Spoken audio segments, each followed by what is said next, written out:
She was running again. From pain. From hunger. From herself. Amara had nothing. Not even hope. No family. No future. Just the weight of too many nights spent surviving in silence. And then, a monk. Sitting alone beneath a tree. He didn't reach out. Didn't offer food, or safety, or promises. He just looked into her eyes and asked, "Do you still want to suffer?" That one question stopped her more than 100 rejections ever could. And for the first time, she didn't run. This isn't a story about religion. It's not about sin, or shame, or saving. It's about stillness. About presence. About how sometimes, the most life-changing thing isn't someone fixing you, but someone simply seeing you. If you've ever felt like you don't belong, if you've been told you're beyond redemption, if you've wanted to disappear more than you've wanted to be held, this story was made for you. Because maybe it's true.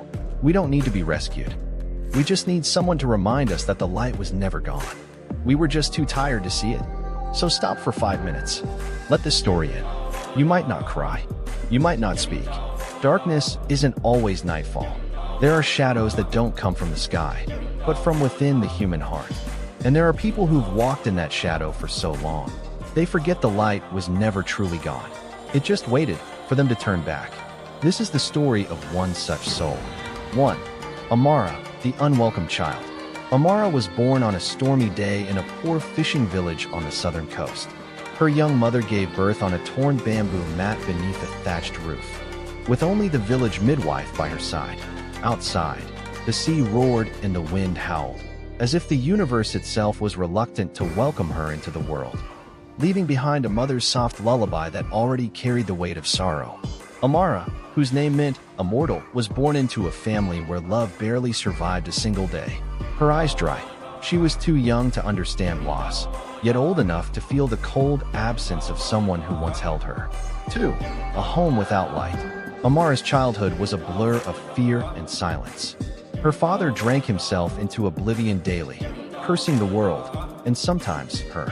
She once dared to ask, "Do you love me, Father?" He slapped her so hard she collapsed onto the dirt floor, slurring, "If you hadn't been born, your mother would still be alive." From then on, she stopped asking. The neighbors called her the girl with silent eyes. She didn't cry. She didn't speak. She simply watched other children play from behind a broken fence, wondering what it felt like to laugh. By 13, her body had begun to change, and with it came the stares. Men from the village. She made a decision. She could no longer stay. 3. Her first escape. Amara ran away under a crescent moon. She carried a small bundle, a few pieces of clothing, a silk scarf her mother once owned, and a handful of stale rice. No tears. No farewell. She didn't know where she was going. She only knew she couldn't die in that house. She walked for days, crossing villages, sleeping beside buffalo pens and under trees. When asked who she was, she simply said, "I'm looking for work." Eventually, she reached a small town with a bustling night market and taverns that never slept. There, she met a woman named Kanya, large, loud, with a voice that slapped more than it soothed. Kanya looked her over and grunted. "Pretty face. Bold eyes. I'll keep you." 4. The price of a meal. At first, Amara washed dishes and cleared tables. But it didn't take long to realize. People didn't come to Kanya's tavern for the drinks. They came for the girls, like delicate flowers, pouring wine, laughing sweetly, and then disappearing behind curtains. Kanya made no pretense. "Everyone here sells something. What do you have to sell?" Amara stayed silent. A month later, during a packed evening, an older wealthy man threw a pouch of silver on the table and pointed at her. "I choose that one." Kanya didn't blink. "Go with him, or go find somewhere else to live." Amara clutched her mother's scarf and nodded. That night, she sold the last innocent part of herself, her belief in goodness. 5. A lotus in the mud. Amara couldn't remember how many men she'd been with. She only remembered one morning, sitting in front of a mirror, realizing she didn't recognize the woman staring back. The face was still beautiful, perhaps more so, but the eyes were empty. Each day, she painted on a smile and reapplied her mask. Each night, she stared at the ceiling, unable to sleep, unable to cry. People called her the Night Lotus, a poetic name for something beautiful growing from filth. And perhaps she once believed that. But deep down she knew. She hadn't bloomed. She was withering. 6. The Last Man. At 24, Amara met Rudra, a young, wealthy merchant with a gentle smile and quiet grace. He came often, always choosing her, yet never touching her. He told her stories of snowy lands, quiet forests, stars so bright you could hear them hum. For the first time in her life, someone asked, "Have you ever dreamed, Amara?" She couldn't answer. She thought she loved him. Then, one evening, Rudra smiled softly and said, "I'm getting married soon. She's a noble's daughter. But I'll keep you as my secret." Amara said nothing. She smiled. That night, she packed her things, took her mother's scarf, and left the place that had consumed her youth. No goodbyes. No glances back. 7. A road leading nowhere. Amara wandered through forests, hills, and silent plains. She walked not toward anything, only away from everything. Each step peeled away another mask. At night, beneath strange stars, she dreamed the same dream, falling endlessly into a dark chasm, while someone above watched, not reaching to save her, just watching. And then, one dusky evening, she saw him, a lone figure seated beneath a great Bodhi tree, clad in robes the color of earth, head shaved, eyes gently closed.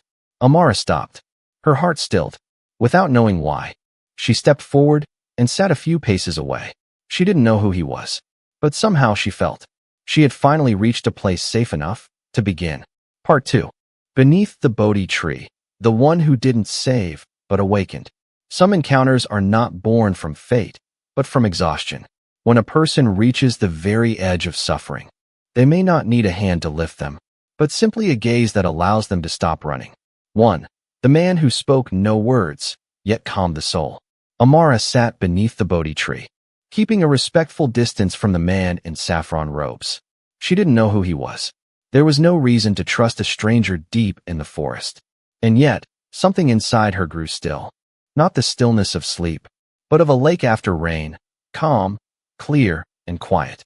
The man kept his eyes closed. He didn't speak. He didn't judge. She sat in silence, watching the fading sun. The first question.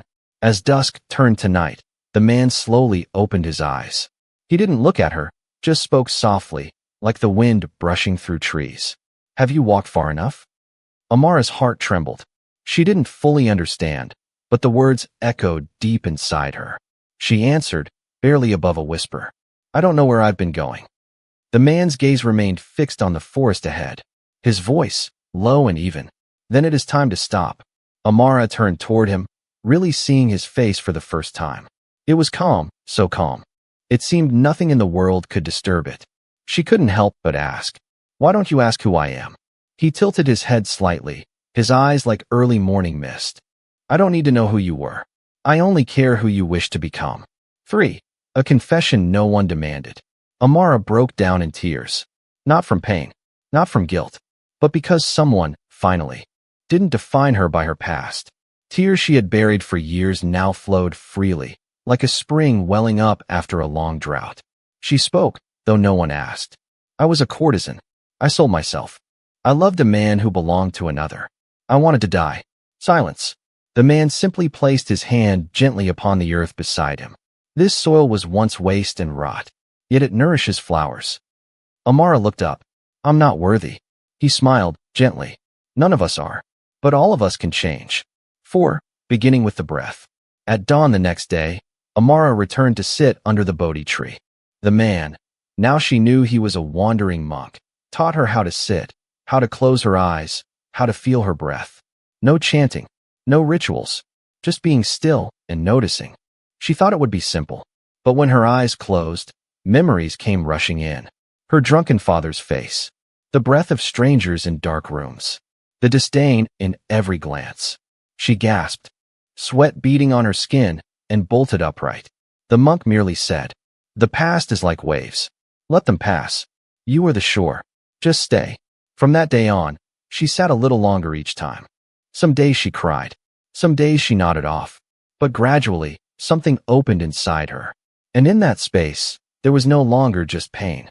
There was light. 5. When you no longer crave forgiveness.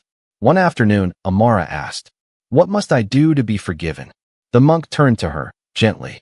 "Who are you asking?" She fell silent. "No one holds your sin. But you." Forgiveness is when you release your own grip on the past. Amara sat there a long while, fists clenched around the fabric of her robe. Then slowly she let go. 6. A new kind of beauty.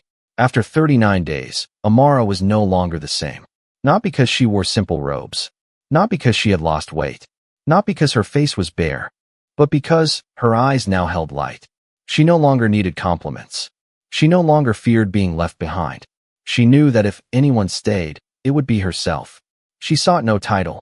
She chose a quiet village near the woods, built a modest hut, and spent her days teaching children to read, tending to the sick. The villagers called her Lotus Lady. They never knew. She had once bloomed from mud. 7. The Buddha never saved anyone. Years later, someone asked her, "How did you change your life?" Amara simply smiled. "Because I once met someone who didn't save me, but helped me rise." Who was it? A man who sat beneath a Bodhi tree, who didn't tell me what to do, but asked, "Do you wish to continue suffering?" Part 3. Others deserve healing too. True light is not meant to be kept.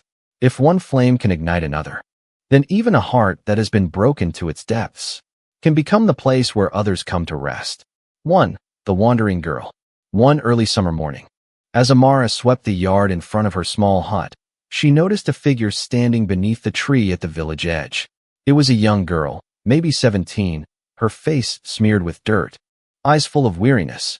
That gaze made Amara's breath catch, not because it was unfamiliar, but because it was far too familiar. It was the gaze Amara once wore. The girl spoke just one line, her voice hoarse. "I don't know where else to go." Amara set the broom down, stepped forward without hesitation. She didn't ask for a name or a story. She simply smiled and offered her hand. "You can rest here. When you're ready to speak, I'll be ready to listen." 2. No one is broken forever. The girl's name was Ronnie.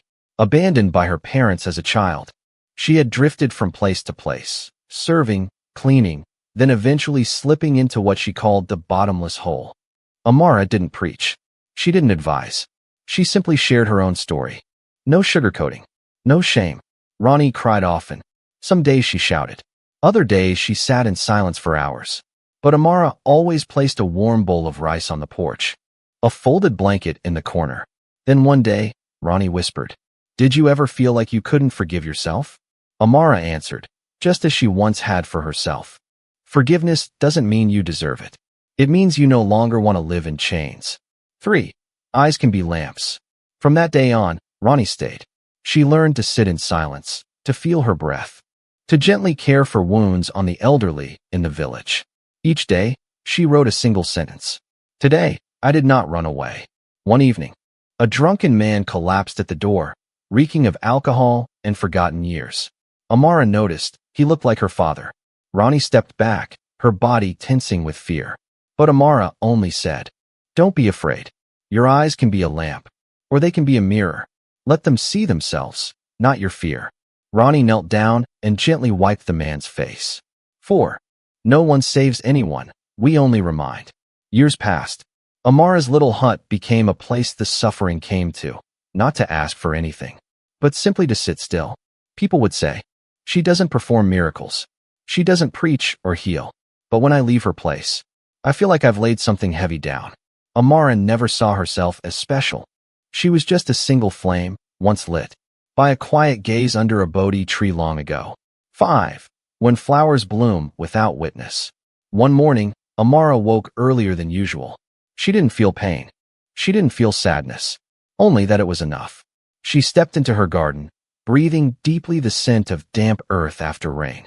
White lotus flowers bloomed silently by the pond, not for praise, not for eyes, but because it was time.